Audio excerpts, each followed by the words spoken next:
जय श्री राम। मित्रों, किसी भी समाज का अगर अहित होता है तो वो दुष्टों की दुष्टता के कारण कम, सज्जनों के मौन के कारण अधिक होता है। जैसे हमारी महाभारत में एक विराट चरित्र है महात्मा भीष्म का। उन्होंने अपने पिता के सुख के लिए आजीवन ब्रह्मचर्य व्रत को लिया। बहुत अच्छी बात थी, पितृभक्ति करते। लेकिन जब पिता नहीं रहे और पिता का वंश बढ़ने की कोई उम्मीद नहीं रही तो कायदे से हिंदू मान्यता के अनुसार पितृऋण को महत्व दिया जाता है, तो इनको विवाह करना चाहिए था। माना कि विवाह नहीं किया और वेदव्यास के द्वारा नियोग पद्धति से पुत्रों की प्राप्ति हुई। उसके बाद जब धृतराष्ट्र ज्येष्ठ थे, अगर यही नियम है कि जो ज्येष्ठ है वो श्रेष्ठ है, तो धृतराष्ट्र को इन्हें राजा बनवाना चाहिए था, क्योंकि जब चित्रांगद और विचित्रवीर का संरक्षण करते हुए ये राज्य को चला सकते हैं, तो इनको चाहिए था कि ये धृतराष्ट्र को राजा बनाते, पांडु और ये संरक्षण में रहते। लेकिन उस समय महात्मा विदुर ने अपने किंतु और परंतु का प्रयोग कर पांडु को राजा बनवा दिया।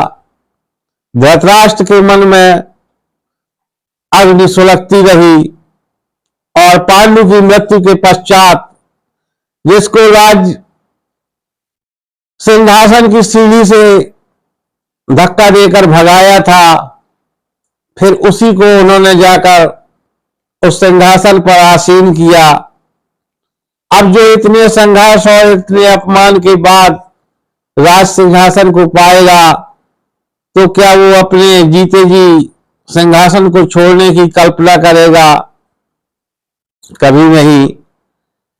और जब जब कोई भी गलत कार्य हुआ तो ये अपनी राजनिष्ठा और राज सिंहासन के प्रति समर्पण को ढाल बनाकर शांत हो जाते थे। और इसी कारण से ये महाभारत का इतना महायुद्ध हुआ। तो मेरे विचार से तो अगर भीष्म पितामह चाहते तो ये महाभारत का युद्ध भी टल सकता था और भले ही मधुसूदन साथ में थे, लेकिन जो धर्मपरायण युद्ध है उसके अनुसार इच्छा मृत्यु के वरदान को कोई खत्म नहीं कर सकता था।